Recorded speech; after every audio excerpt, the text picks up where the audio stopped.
Selamat datang semuanya di acara talk show perjuangan mahasiswa bela bangsa pembebas mencabut bibit-bibit korupsi. Saya sampaikan salam saya kepada semua teman-teman Universitas Pelita Harapan dan universitas dan SMA eksternal Universitas Pelita Harapan, Bapak dan Ibu dari Kementerian Pertanian Republik Indonesia, Kejaksaan Tinggi Daerah Istimewa Yogyakarta, Pemerintah Daerah Kabupaten Lahat Sumatera Selatan, dan Gerakan Saya Perempuan Anti Korupsi Indonesia. Sudah ada lebih dari 400 peserta dari Aceh ke Samarinda, dari Denpasar ke Tomohon, Sulawesi Utara. Saya panjatkan puji syukur saya kepada Tuhan Yang Maha Esa melihat betapa banyaknya pemuda-pemudi Indonesia yang antusias untuk belajar mengenai salah satu permasalahan yang terbesar dialami oleh negara kita Indonesia ini. Bagaimanapun juga, korupsi telah tetap menjadi salah satu permasalahan terbesar yang dialami oleh negara kita. Sumber daya kita, tanah air kita subur, tapi kenyataannya kemiskinan masih ada di mana-mana. Saat kita melihat ada seorang anak kecil yang meminta uang di pinggir jalan, kita ikut tanggung jawab nggak? Banyak dari kita, pemuda-pemudi, yang mungkin saja melihat semua masalah negara kita ini dan justru merasa bahwa akan lebih baik saja untuk tinggal di luar negeri. Tapi justru karena Indonesia masih memiliki masalah, dibutuhkan pemuda-pemudi yang bisa membukakan jalan menuju masa depan yang lebih cerah. Hari ini saya melihat bibit-bibit masa depan cerah itu berada pada teman-teman yang hadir pada hari ini, membawa pelita harapan untuk masa depan Indonesia yang lebih baik. Melalui program kerja pembebas ini, Badan Eksekutif Mahasiswa Universitas Pelita Harapan ingin mengajak teman-teman untuk mari kita melakukan sesuatu untuk menjaga masa depan tanah air kita.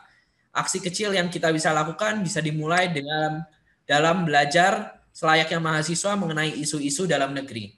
Hal yang sama teman-teman yang hari ini sudah datang dan akan lakukan sebentar lagi. Tanpa berlama-lama lagi, sekian dari saya.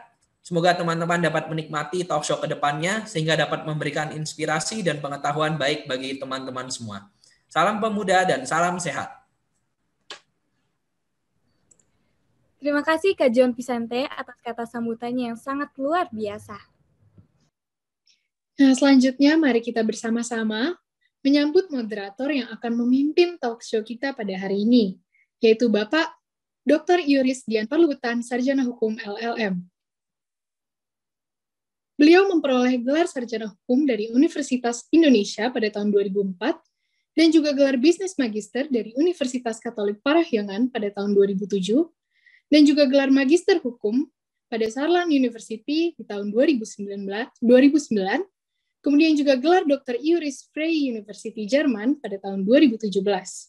Beliau juga terlibat dalam kegiatan penelitian bidang hukum, energi, dan persaingan di Indonesia dan ASEAN dari Universitas Pelita Harapan sejak tahun 2012 hingga 2017. Beliau juga merupakan dosen hukum di Universitas Pelita Harapan dari tahun 2018 hingga sekarang. Saya menyambut moderator untuk membacakan CV pembicara kita pada hari ini. Kepada Pak Dian, dipersilahkan.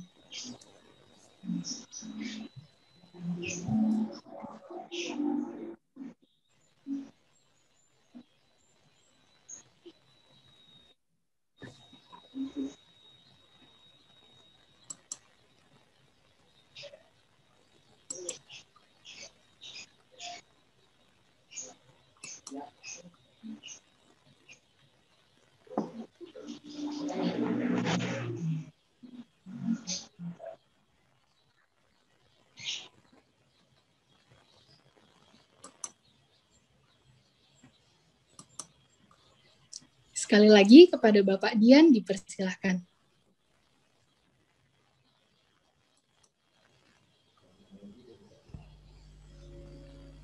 Baik, terima kasih Kathleen. Ini saya langsung memperkenalkan para pembicara atau bagaimana? Iya Pak, boleh. Pembacaan CV-nya. Oh, jadi saya membacakan CV para pembicara ya? Iya, betul Pak. Betul Pak. Baik, selamat siang. Salam sejahtera semuanya. Kita bisa berkumpul pada acara webinar dari BEM UPH pada siang hari ini. Itu semua karena anugerah Tuhan. Sebelum kita masuk dalam sesi inti diskusi interaktif kita pada siang hari ini, perkenankan saya untuk membacakan CV kurikulum vitae daripada narasumber kita pada siang hari ini. Yang pertama adalah Bapak Ferdinand T. Andilolo, SH, LLM, PhD. Bapak Ferdinand Andilolo menyelesaikan studi sarjana hukum di Universitas Indonesia. Kemudian pada tahun 1998 melanjutkan program LLM di New South Wales University Australia. Kemudian pada tahun 2005 beliau menyelesaikan Doctor of Philosophy dalam bidang hukum dari University of Auckland, New Zealand. Dan dari tahun 2015 sampai 2019, Bapak Ferdinand Andilolo dipercaya sebagai anggota Komisi Kejaksaan Republik Indonesia. Dan beliau sebelumnya adalah jaksa di Kejaksaan Agung di bagian tindak pidana khusus, dan saat ini beliau melayani sebagai dosen di Universitas Indonesia serta dosen di Universitas Pelita Harapan. Berikutnya saya akan bacakan juga kurikulum vitae dari pembicara kedua, yakni Ibu Judy Kristantini, sarjana psikologi. Ibu Judy Kristantini menyelesaikan studi psikologi di Universitas Padjadjaran Bandung tahun 91. Kemudian beliau aktif dalam Chemonix Internasional.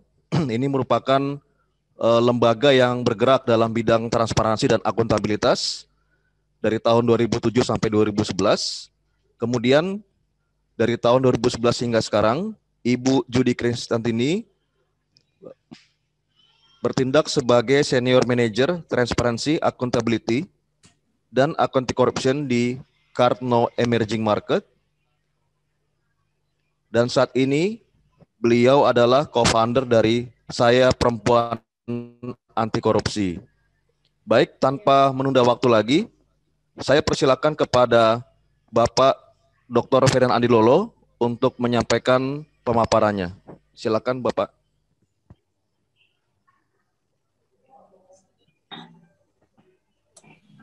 Baik, terima kasih Pak Dian untuk pembacanya. Saya langsung saja mohon izin kepada Bu Yudi untuk mendahului. Apakah panitia bisa menampilkan di screen bahan dari saya? Kita ini adalah berbicara mengenai mencabut bibit-bibit korupsi. Namun saya akan sedikit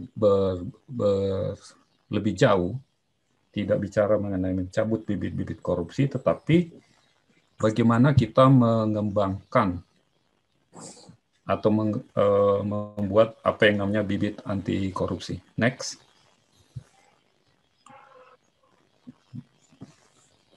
Ini adalah fakta. Di tahun 2020 ini menurut Corruption Perception Index, Indonesia itu adalah berada di urutan ke-102 dari 180 negara. Itu fakta, bukan fakta yang terlalu menyenangkan ya. Dan Corruption Perception Index dari Transparansi Internasional ini itu adalah bahan-bahan yang dikumpulkan dari organisasi yang bereputasi, para pakar dan para pelaku bisnis. Dan hasil dari Transparansi Internasional ini itu kemudian dijadikan rujukan ke lembaga-lembaga internasional seperti World Bank, IMF, kemudian juga Asian Development Bank, dan lembaga-lembaga UN.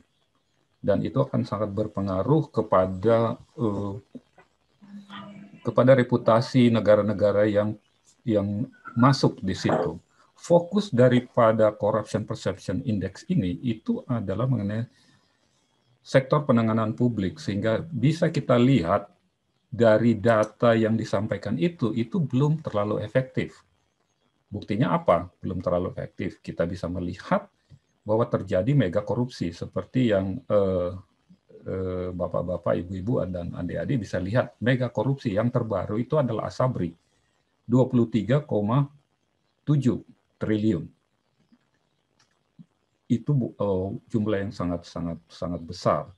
Dan kalau kita melihat dengan tetangga-tetangga kita, skor 37 atau ranking 102 itu bukan hal yang terlalu membanggakan. Yang di atas itu adalah New Zealand dan Denmark, itu nilainya 88. Memang yang di bawah itu adalah Syria dan Sudan Selatan, nilainya 12. Coba kalau kita sebagai mahasiswa melihat ini sebagai nilai kita. Kalau Anda dapat nilai 37, itu nilainya dapat apa di situ? Kalau 88, 85, kalau dalam standar UPH, Universitas Pelita Harapan, itu dapat A ya. Kalau dalam standar UI, itu dapat A-, tapi paling tidak mereka ada di dalam kelompok A.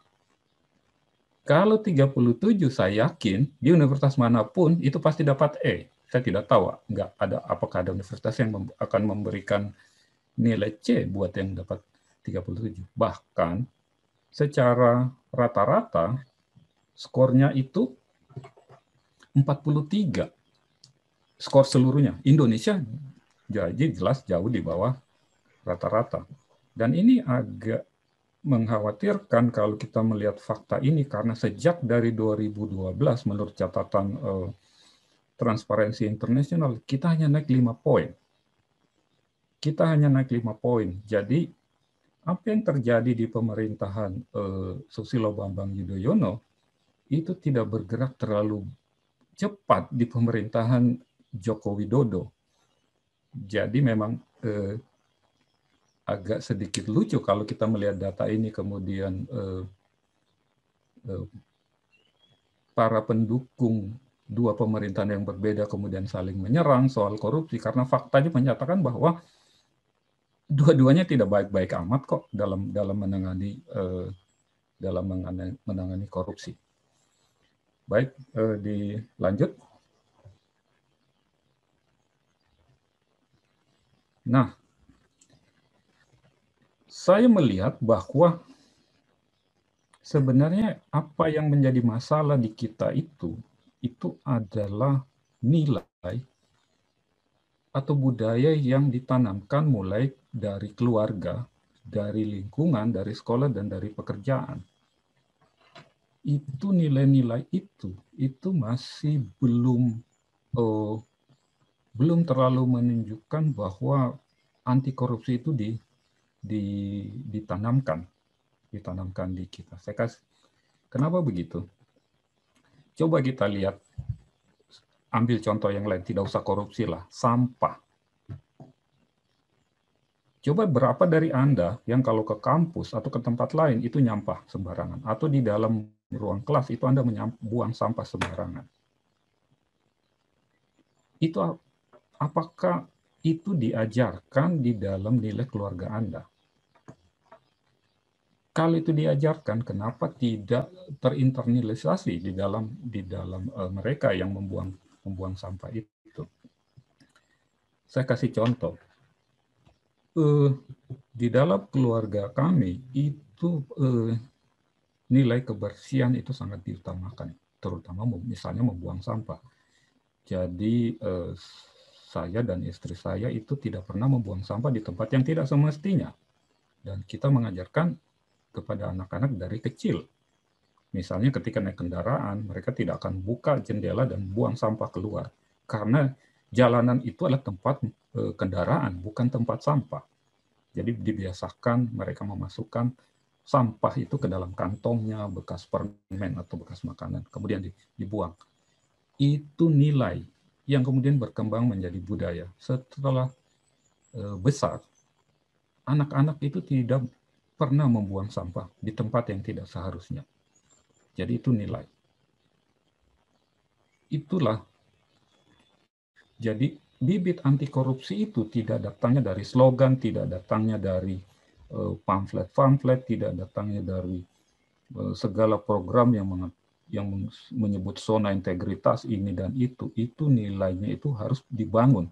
Budaya itu harus dibangun. Itu nilai budaya yang ada dari keluarga. Mungkin ada yang pernah melihat atau pernah merasakan naik KRL mana saja di daerah Jakarta. Saya ambil contoh saja yang dari Bogor ke kota. Kalau dibandingkan 10 tahun yang lalu, itu berbeda. Kalau dibandingkan dengan 10 tahun yang lalu.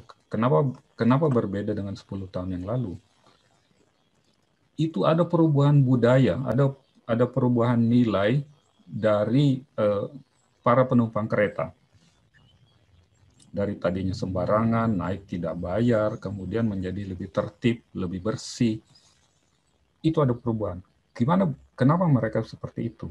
Dulu itu di setiap stasiun mesti ditempatkan banyak petugas keamanan, tentara, marinir untuk menghalau orang dari atap kereta. Sekarang sudah tidak ada lagi seperti itu. Itu karena nilai.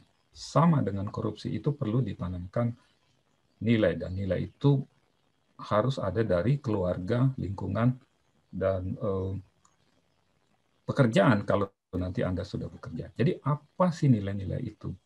Nilai-nilai itu kebanyakan sekarang nilai-nilai itu masih dalam tahap dikhotbahkan oleh otoritas, oleh tokoh-tokoh masyarakat, tetapi belum sampai kepada dipraktekkan secara menyeluruh, diinternalisasikan. Apa sih sebenarnya nilai yang perlu ada itu? Itu adalah integritas. Itu adalah segalanya. Seorang senator Amerika itu seperti yang Anda bisa lihat, itu mengatakan, if you have integrity, nothing else matter. If you don't have integrity, nothing else matter. Kayaknya sih mirip-mirip aja, tetapi perbedaannya itu sangat-sangat besar kalau bisa diartikan dengan baik. Jadi kira-kira kalau secara bebas dikatakan bahwa jika kita memiliki integritas, hal-hal lain tidak penting. Tapi kalau kita tidak memiliki integritas, hal-hal lain tidak ada gunanya. Itu integrity.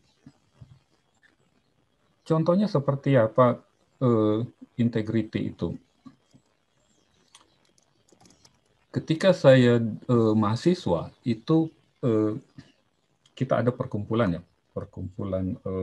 mahasiswa yang beragama Kristen. Itu kemudian diajarkan di situ, tiap Jumat ada namanya ibadah gitu. Itu diajarkan bahwa kalian mahasiswa itu jangan mencontek. Itu nilai yang diajarkan. Tapi kemudian ketika masuk dalam kuliah, saya mencoba untuk tidak menyontek, tapi ya itu resikonya. Resikonya adalah kita akan bisa mendapatkan nilai buruk kalau kita kalau kita memang tidak belajar. Tapi that's integrity. Anda dapat nilai buruk, that's the risk, karena Anda tidak belajar. Lain kali kalau saya tidak mau mendapatkan nilai buruk dan mempertahankan integritas saya belajar. Jadi tidak menggantung kepada contekan. Kemudian nilai yang kedua yang perlu ditanamkan dari kita sebagai keluarga, dari anak-anak, itu adalah namanya containment atau menahan diri. Itu sebenarnya adalah teori dari Walter Reckless. Itu adalah seorang kriminolog yang mengatakan semua orang itu punya kecenderungan untuk berbuat jahat, untuk melakukan sesuatu yang menyenangkan dirinya sendiri. Tetapi ada sesuatu yang di dalam diri dia yang menahan dia untuk berbuat jahat. Saya pernah melihat berita di televisi suatu ketika ada mobil pengangkut uang itu di Chicago itu melewati daerah Slum. Dari jalan layang tiba-tiba pintunya terbuka. Kemudian angin berhembus, itu uang dolar Amerika itu keluar semua dari pintu yang terbuka itu, turun ke dalam daerah slum di bawahnya. Semua orang berebut dengan uang yang begitu banyak. Tapi ada satu keluarga yang tidak bergerak. Kemudian itu menarik perhatian reporter televisi. Mereka kemudian bertanya, kenapa Anda tidak mengambil uang? Apakah Anda tidak butuh uang? Mereka mengatakan, kami butuh uang, tetapi kami tahu bahwa uang itu adalah bukan milik kami, sehingga ketika kami mengambil itu adalah mencuri. Sementara di keluarga kami diajarkan bahwa mencuri itu adalah hal yang dosa. Jadi mereka tidak melakukan seperti itu. Itu contoh dia. Contoh kedua, mungkin Anda tidak mengalami tahun 1998 itu terjadi kerusuhan besar yang mengakibatkan Presiden Soeharto jatuh. Orang kemudian menjarah, sibuk menjarah. Tapi ada satu tukang beca tertangkap kamera, dia tidak bergerak dari becanya ketika orang-orang di sekelilingnya menjarah toko, menjarah supermarket dengan membawa barang-barang begitu. Ketika ditanya kenapa kamu tidak menjarah, dia mengatakan bahwa ya betul saya miskin, tapi saya bukan pencuri. Itu adalah kemampuan menahan diri. Containment itu datangnya dari mana? Ada yang dari internal, dari keluarga kita, ada nilai-nilai agama kita, dan nilai-nilai lingkungan, dari lingkungan kita. Seperti itu. Ada satu contoh lagi mengenai containment ini.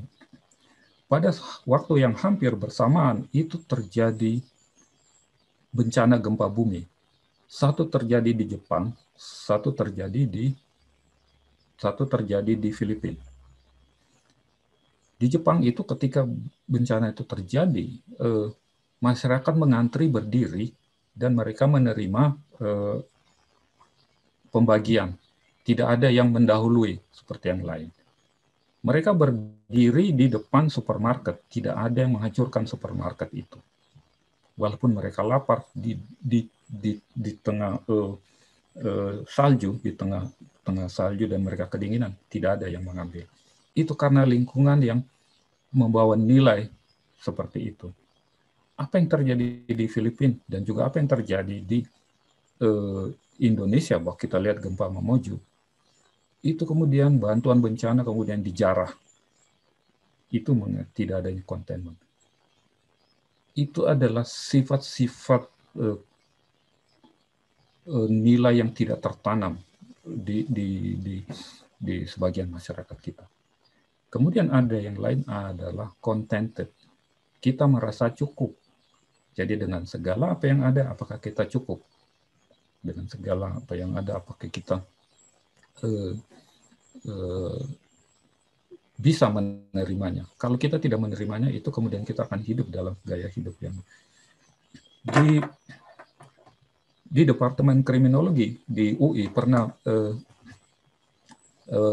melakukan penelitian, dan itu narasumbernya mengatakan bahwa di satu bank BUMN itu mereka punya namanya red flag di daerah-daerah tertentu, cabang-cabang kantor mereka di daerah tertentu, itu tingkat korupsi, tingkat penyelewengan pegawainya cukup tinggi.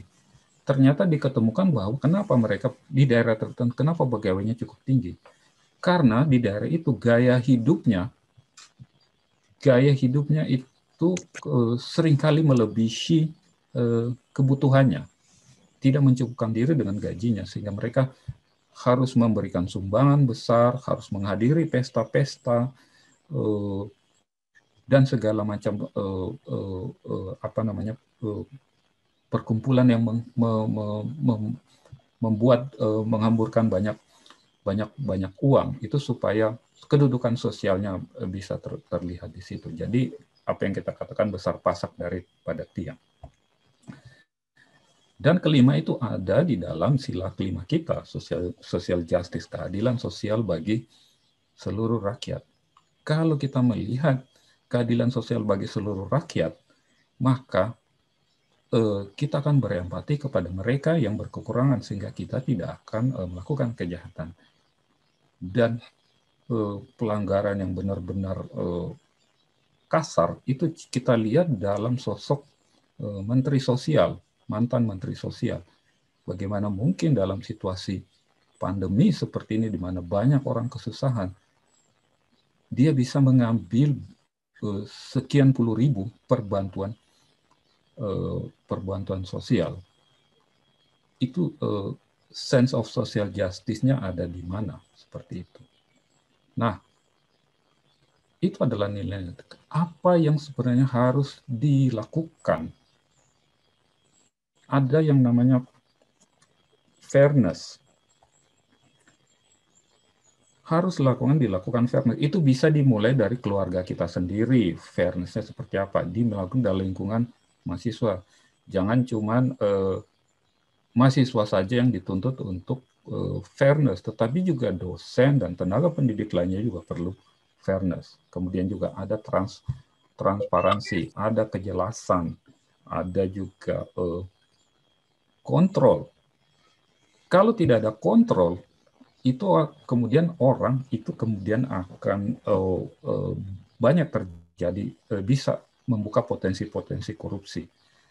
Disiplin, kemudian juga reward and punishment.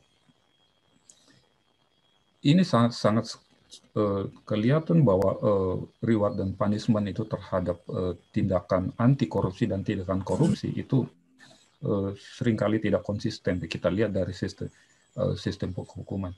Bagaimana mungkin ada orang yang hanya mencuri, bukan mencuri, mengambil kain bekas, baju bekas, itu bisa dihukum 1,5 tahun. Sementara yang mengambil miliaran, 3 miliar, 4 miliar, itu cuma dihukum 3 tahun, cuma beda sedikit di situ. Dan juga yang paling itu adalah diseminasi, sosialisasi juga masih jarang. Dan seringkali orang mendiseminasi atau mensosialisasi hal yang tidak mereka lakukan, dan itulah yang kemudian susah diterima oleh masyarakat. Kemudian para pejabat mengatakan anti korupsi segala macam, tetapi kemudian apa yang masyarakat lihat bahwa mereka hidup dalam kemewahan, kemudian melakukan hal-hal yang tidak mereka khotbahkan. Apakah itu hal-hal ini bisa dilakukan? Bisa. Contohnya apa? Kalau kita melakukan apakah tindakan drastis budaya-budaya yang baru bisa kita lakukan secara drastis? Kalau kita mau, bisa. Contohnya apa? Kita ada sekarang dalam masa pandemi. Ada yang namanya new normal. Ada dari kita yang 2 tahun lalu bisa memakai masker, mencuci tangan, menjaga jarak. Itu adalah budaya sekarang yang mau tidak mau kita harus lakukan untuk menjaga keselamatan kita dan orang-orang di sekeliling kita. Itu tindakan drastis. Itu bisa kita lakukan. Jadi saya optimis bahwa nilai-nilai anti korupsi itu bisa kita lakukan asal kita mau dan otoritas memberi contoh. Mungkin begitu paparan saya. Lebih kurangnya saya mohon maaf. Terima kasih.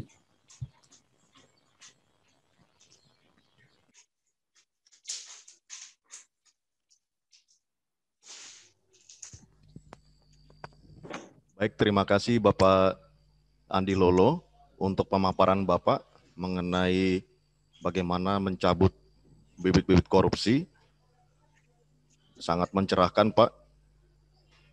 Selanjutnya kita akan menyimak pemaparan dari Ibu Judy Kristiantini. Beliau saat ini adalah co-founder dari Saya Perempuan Anti Korupsi dan mendapatkan penghargaan dari Perserikatan Bangsa-Bangsa. Baik Bu, saya persilakan waktu dan tempat untuk pemaparan Ibu. Baik, terima kasih Pak Dian dan juga Pak Lolo. Kayaknya saya bakalan singkat aja karena sebenarnya sebagian atau intinya itu sudah disampaikan oleh Pak Lolo. Pertama-tama terima kasih, senang sekali ketemu dengan semuanya di sini. Saya diundang itu apalagi Sabtu-Sabtu gini ya, kayaknya enak ngobrol-ngobrol aja sebenarnya. Nah, saya ingin berbagi mengenai apa yang sudah dilakukan dan bagaimana sebenarnya kita mencabut bibit-bibit korupsi untuk memberi peluang tumbuhnya bibit-bibit anti korupsi. Boleh tolong berikutnya? Nah, ini ada fakta sebenarnya mengejutkan kenapa gerakan saya perempuan anti korupsi diinisiasi. Jadi 2012 sampai 2013 ada studi dari KPK yang menyatakan hanya 4% orang tua yang mampu mengajarkan tentang kejujuran pada anaknya. Jadi kalau tadi Pak Lolo bilang integritas itu penting, di tahun 2012 sampai 2013 di Kota Solo dan Jogja itu mendapatkan fakta seperti ini. Dan tahun 2015 Mas Johan Budi saat itu pimpinan PLT KPK menyatakan bahwa dalam 10 tahun terakhir itu ternyata pelaku korupsi itu menjadi beragam profesinya. Kemudian dan juga usianya semakin muda. Jadi kalau ingat Nazarudin ya pelaku salah satu mega korupsi juga Nazarudin itu waktu ditangkap umurnya sekitar 34 tahun ya.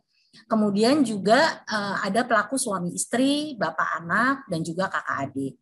Nah, ini menyatakan bahwa sesuatu terjadi atau pergeseran terjadi di dalam keluarga. Berikutnya. Nah, sekarang kita lihat nih apa kata mahasiswa gitu ya. Ini kebetulan riset ini sebenarnya nih riset yang dilakukan oleh ada mahasiswa UI yang magang di Saya Perempuan Anti Korupsi atau di SPAK Indonesia. Kira-kira respondennya 61 orang dalam rentang waktu kurang lebih 2 minggu. Apa sih yang dipahami sama mahasiswa ya tentang korupsi gitu? Ternyata yang sebagian besar itu menyatakan bahwa korupsi itu adalah bentuk penyelewengan kekayaan negara untuk keuntungan sepihak, penyalahgunaan uang baik milik negara atau perusahaan untuk kepentingan pribadi, mengambil sesuatu yang melebihi haknya, kejahatan yang dilakukan dengan mengambil sebagian dari suatu kumpulan dana tertentu untuk digunakan secara pribadi, perilaku tidak jujur yang melibatkan penyelewengan uang milik negara untuk kepentingan otoritas tertentu. Jadi kita tahu bahwa secara umum gambarannya adalah penyelewengan uang negara dan digunakan untuk pribadi, gitu ya. Berikutnya. Nah, tetapi sesungguhnya pernahkah terfikir oleh kita semua, oleh teman-teman yang ada di sini, bahwa sebenarnya yang paling berbahaya dari korupsi itu adalah perilaku koruptif, yang tadi sudah sempat disinggung oleh Pak Lolo, ya. Berikutnya. Nah, ini adalah pengakuan mahasiswa ya terkait dengan perilaku koruptif. Yang tadi ya, yang 61 orang ya, saya nggak menunjuk pada teman-teman yang ada di sini semua. Jadi 97% mahasiswa pernah menemui perilaku mencontek atau titip absen. Ya. 40% mahasiswa melakukan perilaku mencontek dan titip absen. 20% pernah memberi hadiah untuk dosen. Ya. Nah, breaking news-nya 60% dari mahasiswa belum mengetahui bahwa perilaku yang disebutkan ini merupakan perilaku koruptif yang dapat menjadi cikal bakal praktek korupsi. Kita lihat slide berikutnya. Nah, apakah kita bisa tiba-tiba jadi koruptor? Ya, jadi misalnya kayak teman-teman nih nanti malam tidur terus bangun pagi-pagi, hari ini gue mau jadi koruptor. Bisa nggak? Jawabannya nggak bisa. Kenapa? Karena menjadi koruptor itu butuh keberanian. Dia butuh network. Dia butuh pembiasaan. Ya. Jadi kita perlu memahami bedanya korupsi dengan perilaku koruptif. Mencontek itu perilaku koruptif bukan? Udah jelas itu perilaku koruptif. Kenapa? Karena kita memanfaatkan orang lain yang belajar, ya, yang berusaha. Nyerobot antrian perilaku koruptif atau bukan? Perilaku koruptif karena kita mengambil hak orang lain untuk dilayani lebih dahulu, gitu ya. Kemudian tadi Pak Lolo menyampaikan buang sampah, perilaku koruptif atau bukan? Itu bisa di-frame sebagai perilaku koruptif karena kita mengambil hak orang lain untuk menikmati udara yang segar dan lingkungan yang bersih gitu ya. Jadi korupsi ini ya, kenapa dia bahayanya? Korupsi itu evolusi dari perilaku koruptif ya. Kalau kita biasa misalnya supaya anak sekolah ya misalnya dibukain gerbang sama satpam, kasih rokok gitu ya, dan dia kemudian dibukain, itu nanti makin lama dia akan tahu bahwa dengan memberikan sesuatu saya akan mendapatkan sesuatu ya. Itulah bahayanya perilaku koruptif yang akan menggeret kita untuk menjadi atau terlibat dalam tindak pidana korupsi. Berikutnya, nah dari OECD ya, Sekretaris Jenderalnya mengatakan bahwa integritas, transparansi, dan berperang melawan korupsi itu harus menjadi bagian dari budaya. Ya. Harus diperkenalkan sebagai nilai-nilai dasar yang tadi sudah disampaikan Pak Lolo. Berikutnya, nah bagaimana kita bisa lihat bahwa ini adalah nilai-nilai anti korupsi yang kemudian dipecah menjadi 9 berdasarkan studi yang dilakukan oleh KPK. Kejujuran, kedisiplinan, kegigihan, keberanian, kepedulian, keadilan, kerjasama, kesederhanaan, dan tanggung jawab. Kita gimana sih diajarin ke siapa ya nilai-nilai anti korupsi ini gitu ya. Nah ini ada di slide berikutnya. Jadi nilai-nilai anti korupsi ini diajarin ternyata perlu diajarkan kepada semua tingkatan usia. Gerakan Saya Perempuan Anti Korupsi membuktikan bahwa bahkan di aparat penegak hukum tidak bisa membedakan antara gratifikasi suap, apalagi pencucian uang, dan perilaku koruptif. Jadi kalau gratifikasi dibilangnya, kan saya nggak minta Bu, saya dikasih gitu ya. Nah itu adalah sesuatu yang bahaya. Saya mengajar di 34 provinsi, kurang lebih seperti itu pemahamannya. Demikian juga dengan pengajar ya. Pengajar setiap naik kelas dapat hadiah banyak gitu ya. Padahal ada orang yang mungkin tidak bisa memberikan. Bahayanya hadiah adalah membuat kita tanpa sadar memberikan perilaku yang diskriminatif. Ketika kita diskriminatif, disitulah kita tidak adil. Ya. Dan disitulah sebenarnya kita mulai masuk di dalam proses perilaku koruptif. Kita nggak usah bicarain sektor-sektor yang lain ya, apalagi sektor politik. Berikutnya, nah Gerakan Saya Perempuan Anti Korupsi saat ini SPAK Indonesia mengawal Gerakan Saya Perempuan Anti Korupsi mulai 2014 dan kemudian Guru Pembangun Peradaban, ini khusus untuk guru SD dan SMP. Kita mulai di Kota Surabaya bekerja sama dengan Ibu Risma, dan yang sekarang kita sedang mau inisiasi bentuk adalah sekolahAntikorupsi.id. Ini adalah gerakan untuk kaum muda, jadi untuk mahasiswa dan juga pemuda-pemuda yang benar-benar masih usia pemuda gitu ya.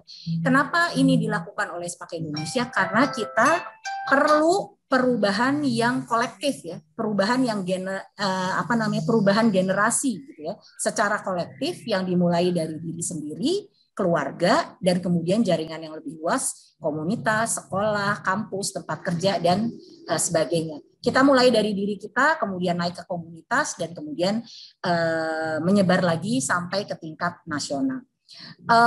Gerakan ini tadi sudah disampaikan mendapat penghargaan. Jadi gerakannya ya, bukan sayanya yang dapat penghargaan dari PBB dan Rolak. Itu kita menang tahun 2017 untuk kategori Youth Creativity and Engagement ya. Nanti kita bisa tunjukkan seperti apa engagement itu. Dan Februari 2020 kami juga diundang untuk bicara di forum APEC di Malaysia, dihadiri oleh 21 negara. Kebetulan saya yang diutus untuk jadi pembicara. Satu-satunya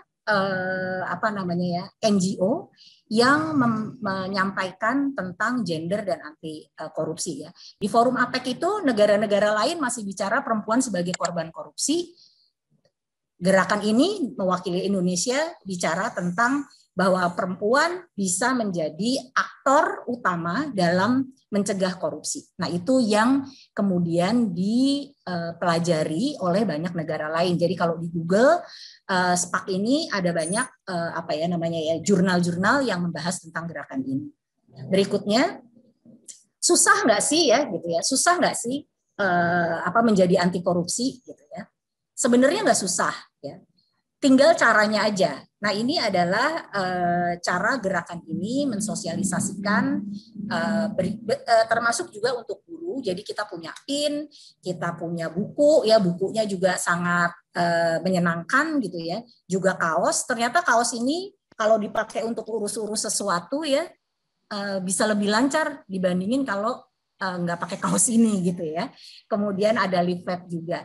Nah, yang paling membuat gerakan ini menjadi sangat kuat itu ada di slide berikutnya, karena kita menjelaskan anti korupsi dalam kehidupan sehari-hari melalui games. Ya.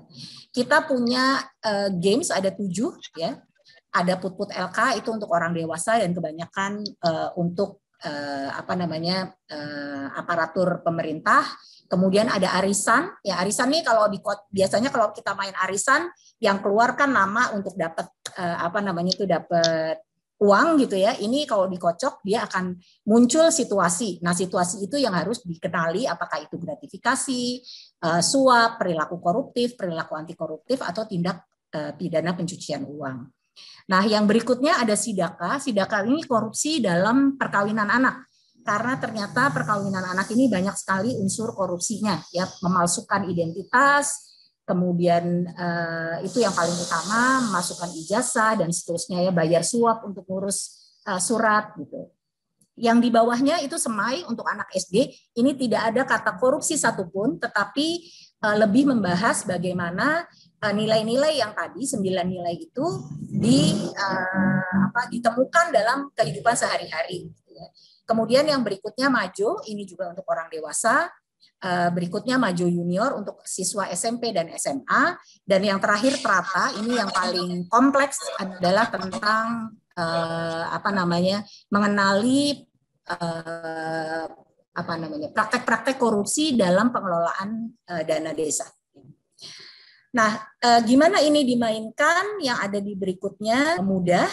Silahkan berikutnya. Nah, ini kita punya juga games yang tadi untuk people with disability ya. Jadi teman-teman yang difabel, untuk difabel netra dan difabel tuli. Berikutnya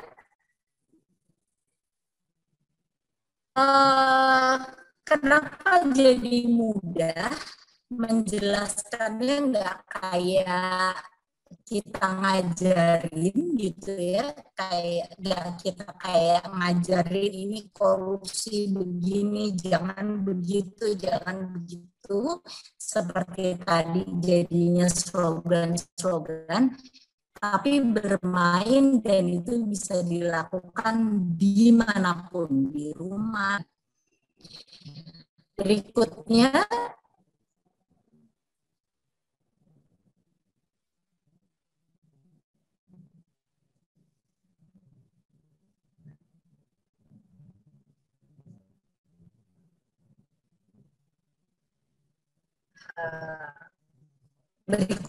sebenarnya juga kurang lebih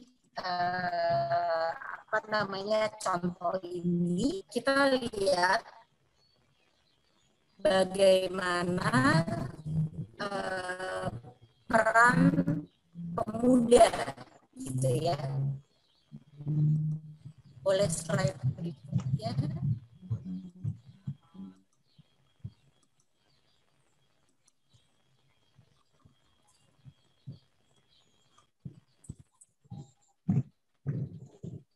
Nah, inilah jangan diam gitu ya. Kenapa orang muda nggak boleh diam terhadap korupsi? Ya, karena anak muda itu ada di berikutnya. Sebenarnya anak muda adalah masa depan masyarakat. Harus menyegarkan atau mempertahankan status masyarakat saat ini. Itulah pilihannya. Ya.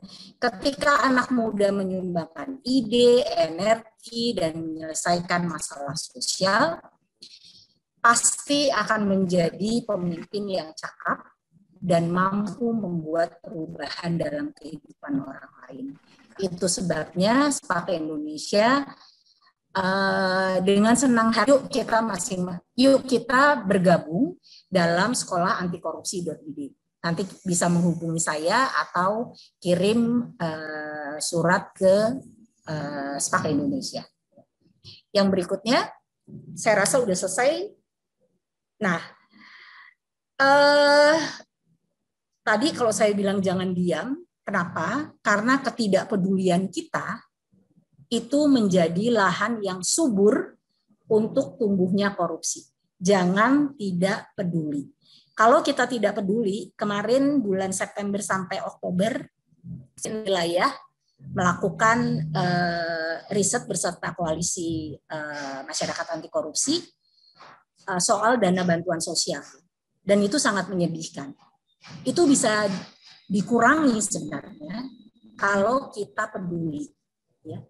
Mereka yang harusnya mendapat bantuan tidak mendapatkan bantuan, kualitasnya buruk, gitu ya. Yang mau mengadukan dihambat. Itu adalah sebuah situasi yang sungguh menyedihkan. Kalau kita tidak peduli, maka cermin kita akan seperti ini. Yang berikutnya.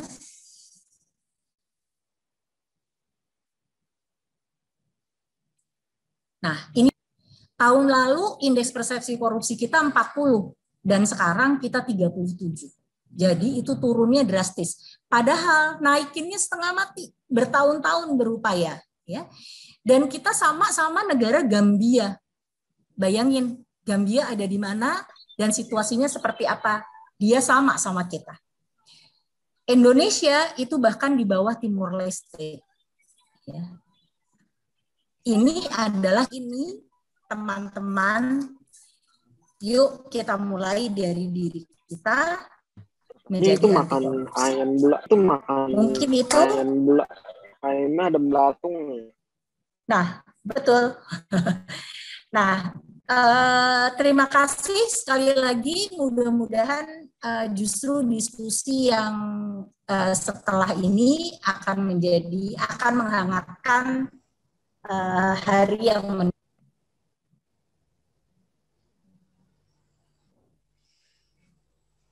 Baik, terima kasih Ibu Yudi Kristantini untuk pemaparannya yang memberikan pencerahan bagaimana perilaku korupsi itu bisa terjadi, yakni lewat suatu proses pembiasaan yang harus dicegah sejak awal.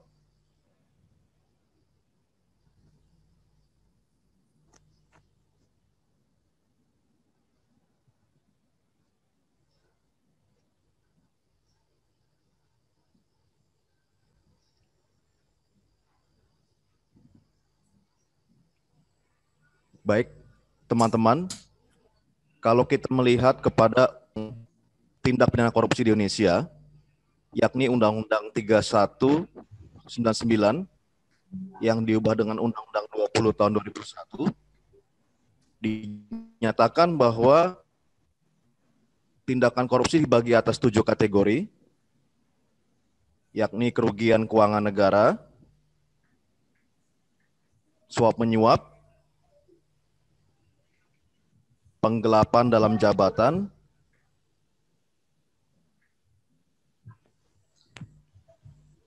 pemerasan, perbuatan curang,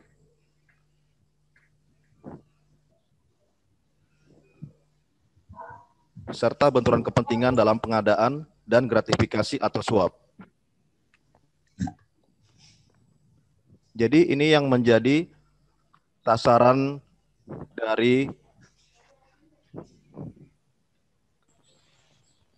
kajian lembaga pembebas dari BEM Universitas Pelita Harapan.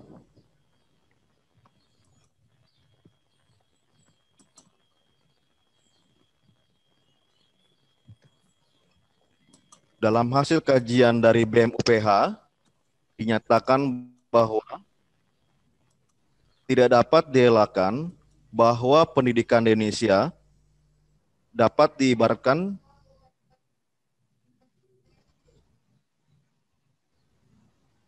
sebagai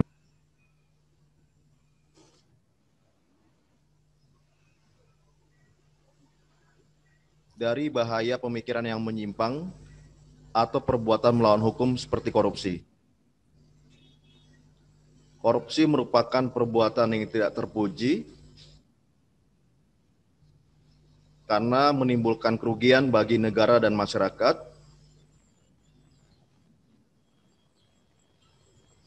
dan Undang-Undang Pendidikan Tinggi sendiri, yakni Undang-Undang Nomor 12 Tahun 2012,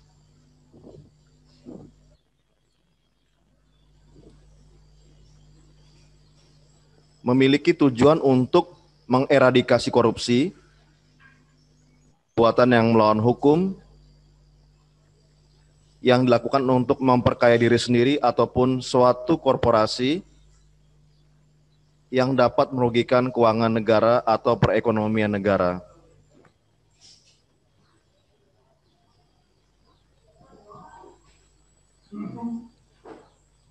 Saya ingin menyampaikan hasil seorang sosiolog, yakni Gerlich, di tahun 1981, beliau menyatakan bahwa tindakan korupsi dibelakangi oleh dua faktor, yakni faktor subjektif dan objektif. Yang dimaksud dengan subjektif adalah nilai-nilai hidup dari seseorang serta apa yang menjadi motivasi dia melakukan tindakan korupsi. Sementara faktor objektif atau faktor institusional adalah faktor-faktor di organisasi tempat dia bekerja atau beraktivitas yang memungkinkan terjadinya korupsi,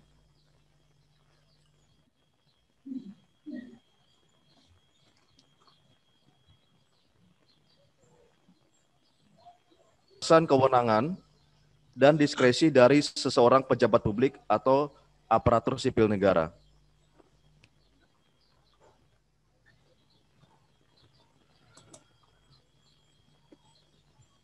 Teman-teman, di sini kita bisa lihat bahwa selain indeks CPI yang disampaikan oleh Pak Andi Lolo dan Ibu Judi Kristianti, di sini juga Indonesia menempati ranking rendah dalam indeks competitiveness global, yakni Indonesia sekarang ada di ranking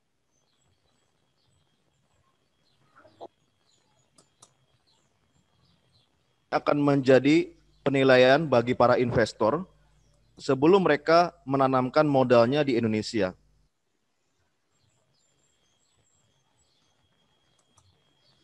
Jadi ini yang sama bisa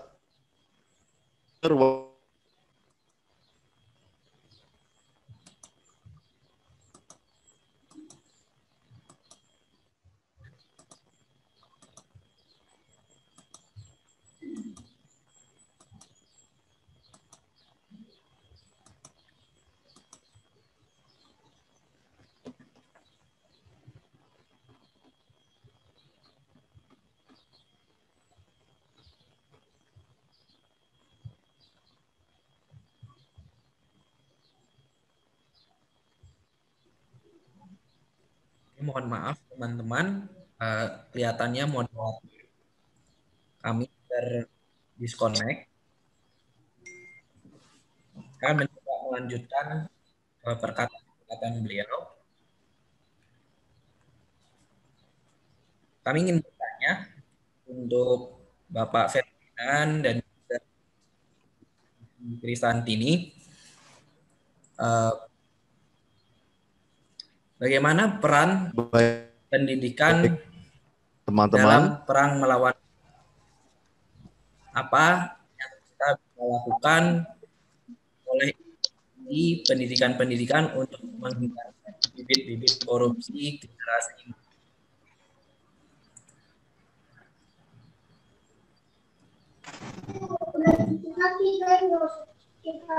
Iya.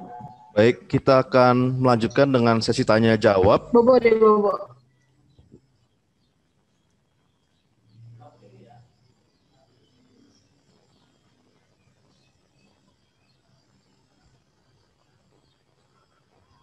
Jadi saya mohon izin kepada panitia untuk melanjutkan sesuai dengan susunan acara.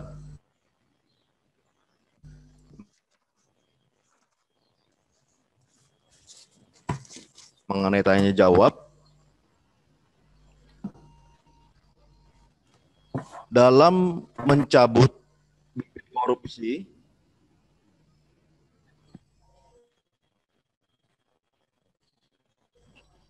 selain edukasi dan penanaman nilai integritas, apakah asasan korupsi? Itu pertanyaan dari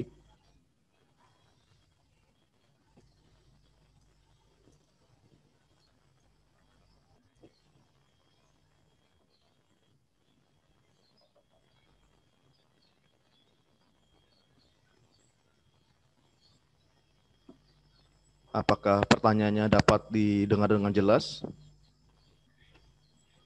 Kalau di saya putus-putus, Pak Dian. Saya tidak mendengar dengan jelas, saya cuma mendengar apakah selanjutnya tidak.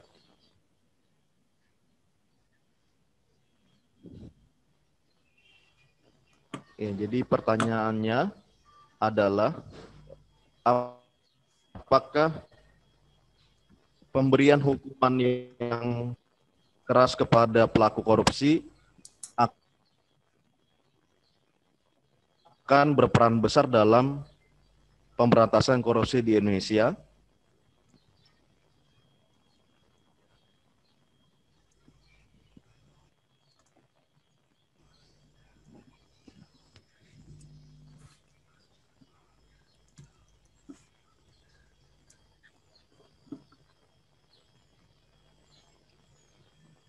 Apakah dapat didengar Pak Andi Lolo dan Ibu Judi pertanyaan dari Florence?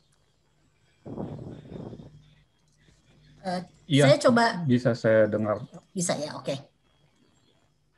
Pemberian hukuman yang berat ya tadi ya pertanyaannya. Iya. Mungkin Pak Lolo dulu. Oh, oke. Baik. Silakan Pak. Apakah suara saya terdengar? Pak Terdengar Pak. Terdengar Pak Lolo. Baik. Terdengar Pak. Kalau menurut hemat saya, ini pertanyaan dari Florence, apakah pemberian hukuman yang berat kepada pelaku korupsi akan berperan berat?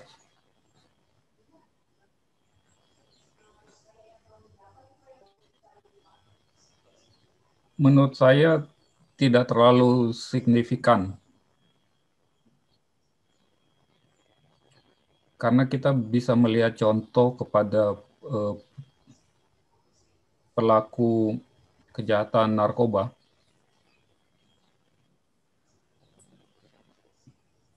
Berapa banyak pun yang dihukum, berapa berat pun hukumannya, selalu ada pelaku lain yang akan menggantikan. Oleh karena itu, saya lebih melihat cara untuk mengurangi tingkat korupsi itu tidak pada pendidikan, tetapi pada edukasi. Tidak pada penindakan tetapi pada edukasi, yaitu dimulai dari usia dini. Ada nilai-nilai yang ditanamkan. Jadi sudah saya singgung dan juga tadi sudah disinggung oleh Bu Yudi. Itu jauh lebih efektif daripada tindakan represif. Tindakan represif itu hanya dilakukan sebagai upaya terakhir. Saya kasih contoh bagaimana tingkat kesadaran itu lebih bagus daripada hukuman. Pada masa COVID ini, ada 2 negara yang sangat berhasil mengendalikan pandemi, yaitu Selandia Baru dan Taiwan. Kenapa mereka bisa dengan baik? Karena warga negaranya memiliki kesadaran yang tinggi untuk melaksanakan protokol kesehatan. Jadi tidak perlu ada hukuman, mereka sudah menyelenggarakan sendiri. Seperti di Selandia Baru, sampai saat ini, itu yang tercatat kasus COVID-nya tidak lebih dari 2.000. Coba bandingkan dengan Indonesia yang 1 juta lebih. Di Taiwan, tidak ada lockdown. Tapi karena kesadarannya tinggi itu seperti itu. Jadi, saya lebih menyetujui edukasi usia dini dan penyadaran masyarakat melalui pendidikan dan pembentukan nilai-nilai anti korupsi dari keluarga, lingkungan, dan pendidikan daripada penghukuman. Demikian.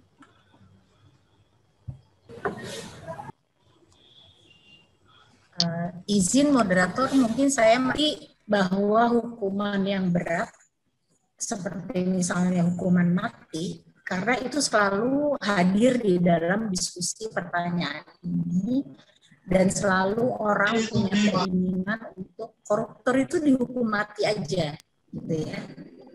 Belum ada studi yang mengatakan bahwa negara-negara yang pro hukuman mati itu korupsinya rendah. Yang tinggi indeks persepsi korupsinya itu Denmark, New Zealand, Finland, Swiss, dan seterusnya. Itu adalah negara-negara yang justru tidak rasanya tidak berpihak pada hukuman mati, gitu ya. Jadi ini bukan persoalan hukuman, ini persoalan sehebat apapun. Seperti misalnya kalau di kementerian ya, sistem penggunaan uangnya tuh udah benar-benar memusingkan ya, tapi tetap terjadi korupsi gitu. Karena setiap sistem itu ada orang yang ada di belakangnya. Tetapi ketika kita tidak berkompromi terhadap perilaku koruptif, maka sistem it all about kita. Ya. Korupsi itu adalah bagaimana kita. Sama seperti saya sebagai ibu, misalnya ya, saya harus jadi role model gitu buat anak saya. Jadi jangan misalnya ada telepon buat saya, terus saya bilang sama anak saya, bilangin ibu nggak ada. Gitu.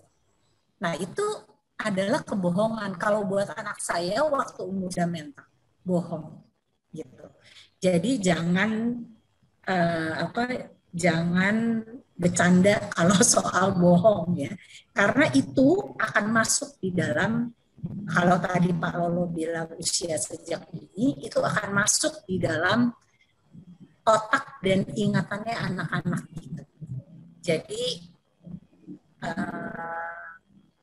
ini nggak ada hubungannya dengan itu Pak mudah-mudahan menjawab tadi pertanyaan dari Florence. Terima kasih.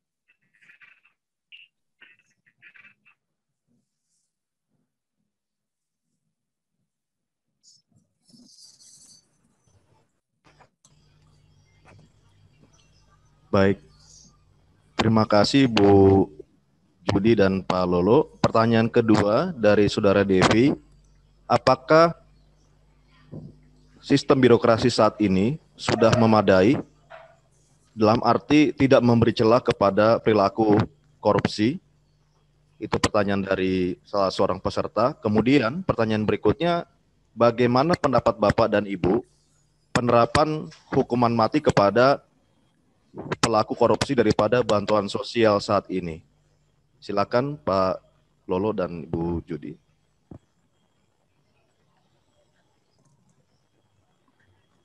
Baik, baik, terima kasih. Mengenai pertanyaan, apakah sistem birokrasi sudah memadai? Sebenarnya titik beratnya bukan kepada sistemnya, karena sebagaimana baiknya pun sistem itu masih bisa diakali. Tetapi yang lebih penting lagi adalah kepada mereka yang menjalankan sistem itu tadi. Apakah mereka cukup memiliki integritas? Sehingga kuncinya bukan kepada sistem, tetapi kepada integritas. Seburuk-buruk apapun sistem itu, kalau yang menjalankannya memiliki integritas, hasilnya akan baik. Sebaik-baiknya sistem itu, tetapi kalau yang menjalankannya tidak memiliki integritas, pasti selalu ada celah yang bisa ditemukan. Dan hasilnya tidak akan baik. Jadi, bukan senjatanya yang penting, bukan gunnya yang penting, tetapi the man behind the gun-nya itu yang lebih penting. Kemudian hukuman mati. Sebenarnya tadi sudah dijawab ya, juga sudah diberikan contoh yang jelas Bu sama Bu Yudi, bahwa negara-negara yang tingkat sangat rendah justru tidak menerapkan hukuman mati. Karena sekali lagi hukuman mati itu hanya memberikan efek dramatis saja. Tetapi efek yang mendalam, yang berkepanjangan tidak ada. Ketika orang dihukum mati karena narkoba, mungkin kemudian pelanggaran narkoba bisa hanya bertahan 24 jam atau 48 jam. Setelah itu akan berlanjut lagi. Jadi hukuman mati tidak terlalu efektif. Lebih baik energi lebih diarahkan kepada upaya mencegah, menumbuhkan nilai edukasi dari usia dini, baik di keluarga, lingkungan maupun sekolah. Demikian, Pak Dian, terima kasih.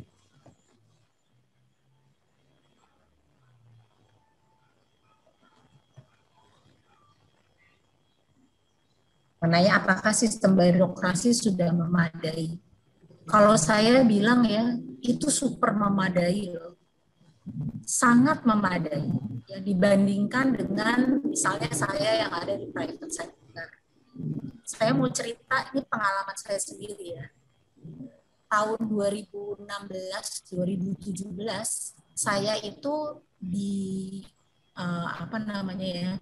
diberi tanggung jawab untuk mengelola itu 20 miliar. Saya sendiri dan kebetulan saya adalah orang kedua di dalam organisasi saya.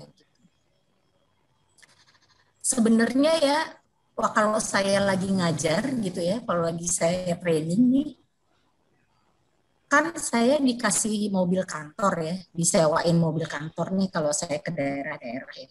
Mobil itu akan diem kan ikut gitu ya. Saya tetap nggak berani loh anak saya pakai mobil itu. Kenapa? Karena mobil itu disewakan untuk saya bekerja, bukan untuk anak saya jalan-jalan. Gitu. Meskipun kita ada di kota yang sama ya. Dan pertanggungjawabannya itu nggak serumit dengan yang ada di birokrasi. Pertanggungjawaban setiap peserta itu biayanya berapa dan seterusnya. Jadi hanya itu. Tapi kalau birokrasi kan jauh lebih rumit ya. Tapi saya nggak berani gitu kayak gitu. Kenapa? Karena sepanjang hidup saya tidak dikenalkan atau saya gitu ya. Kalau nganter saya ke sekolah tuh dia nggak pakai mobil dinas itu gitu. Jadi itu adalah contoh yang diwariskan dari orang tua saya dan saya ingin mempertahankan itu untuk anak saya gitu. Dan saya baik-baik aja. Saya hidup cukup gitu. Nah itu yang saya ingin sampaikan bahwa menjadi anti korupsi itu bukan berarti susah, bukan berarti nggak bahagia. Saya bahagia secara materi saya cukup. Gitu. Mungkin itu kalau soal hukuman mati tadi udah disampaikan. Terima kasih.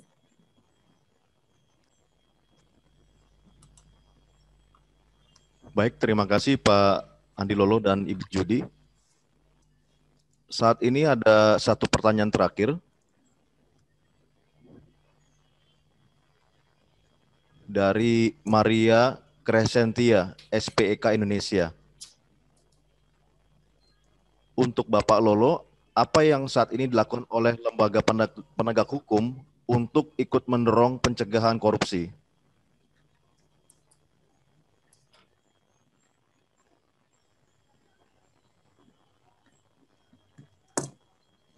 Baik, itu pertanyaannya.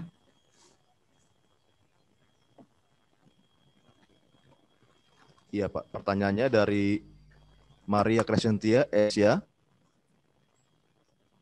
Lembaga penegak hukum saat ini untuk ikut mendorong pencegahan korupsi. Demikian Pak. Baik, terima kasih untuk pertanyaannya Bu Maria Crescentia. Sebenarnya apa yang bisa dan harus dilakukan itu kalau bisa penegak hukum itu mengikuti apa yang semboyan yang disampaikan oleh tokoh pendidik kita, Ki Hajar Dewantara. Salah satu dari 3 semboyan pendidikannya adalah di depan memberi contoh. Itu yang harus ditunjukkan. Jadi para penegak hukum itu harus mulai dari dirinya sendiri. Bagaimana dia menegakkan hukum, bagaimana dia tidak berperilaku koruptif, bagaimana dia tidak mengabuse posisinya, bagaimana dia memperlakukan koleganya dengan baik, bagaimana dia memperlakukan anak buahnya dengan baik.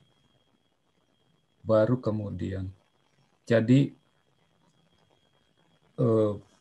memimpin dengan contoh.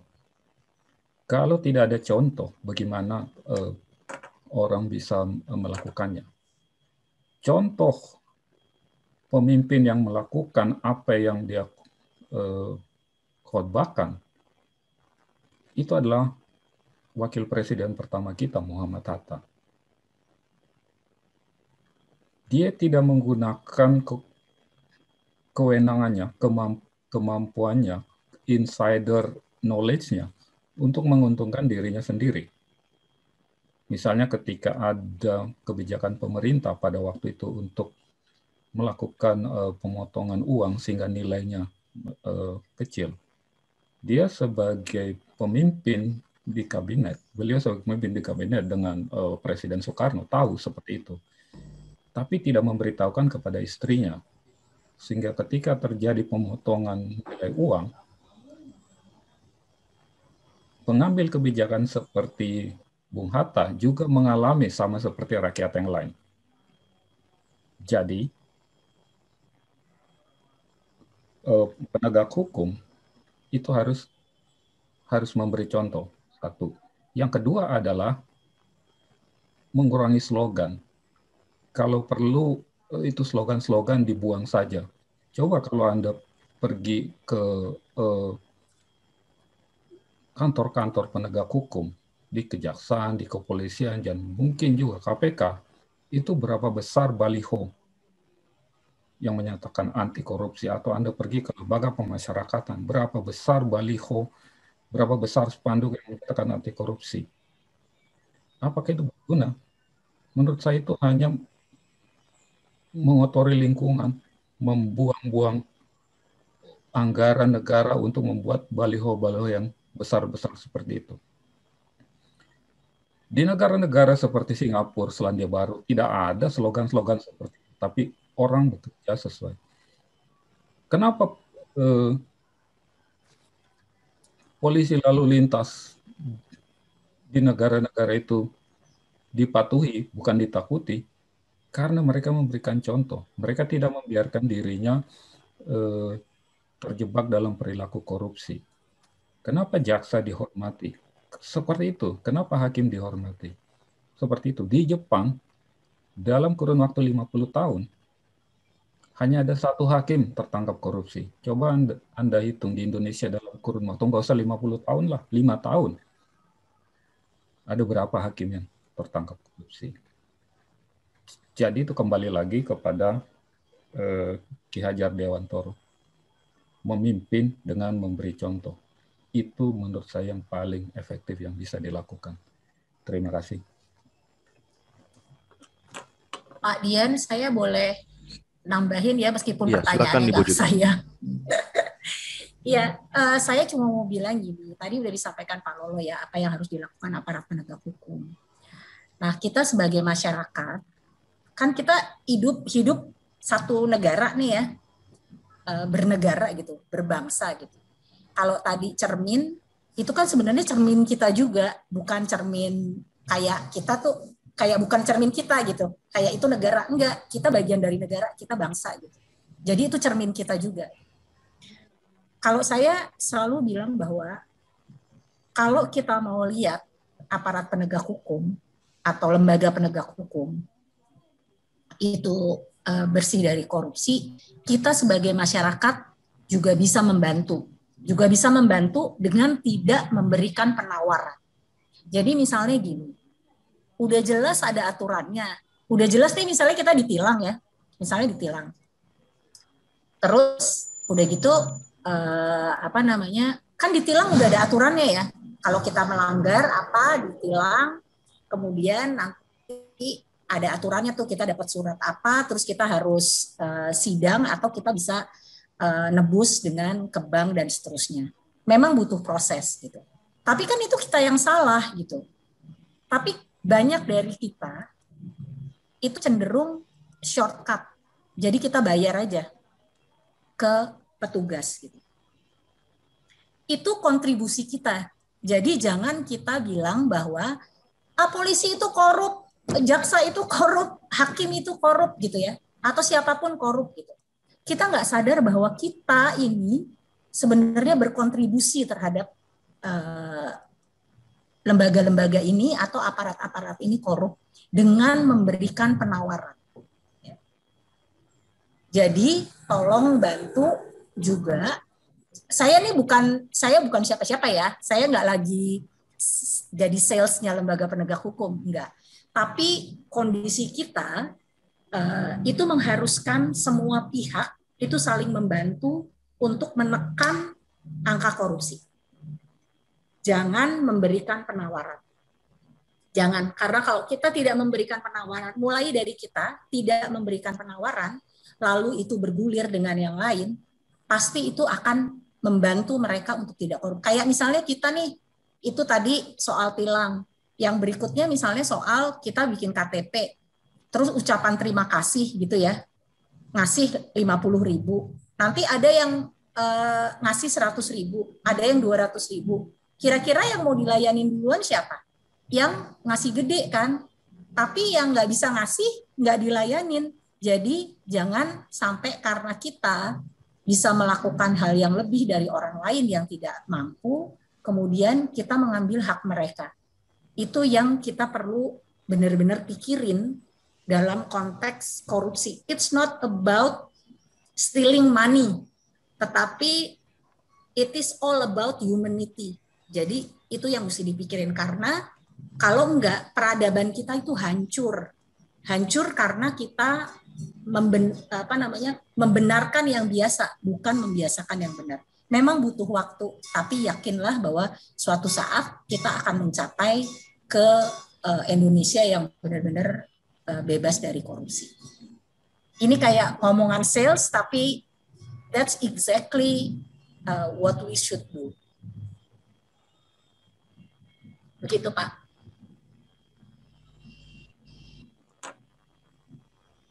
Baik, terima kasih Ibu Judi, Pak Heran Andi Lolo, untuk penjelasan dan pencerahannya yang sangat menarik dan juga membuka paradigma kita semua. Inspirasi oleh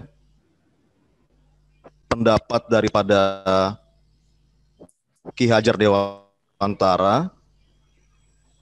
Beliau pernah bilang Ingkarso Song Tulodo, Ing Madio Mangunkarso, Tuturi Handayani. Saya melihat bahwa sebagai seorang pendidik harus bisa memberikan teladan. Dan saya melihatnya ini sama dengan ajaran di mana seorang pemimpin bersifat memerintah, tapi dia menjadi teladan bagi orang-orang yang dipimpinnya.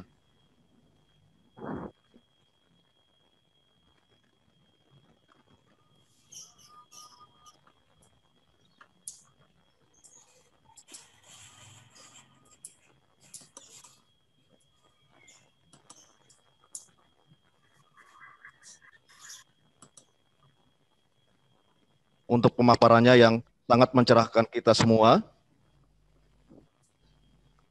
Kita berharap ini bukan hanya menjadi ingatan bagi kita untuk hari ini saja, tapi menjadi suatu pegangan buat hidup kita ke depan untuk bisa bersikap jujur dan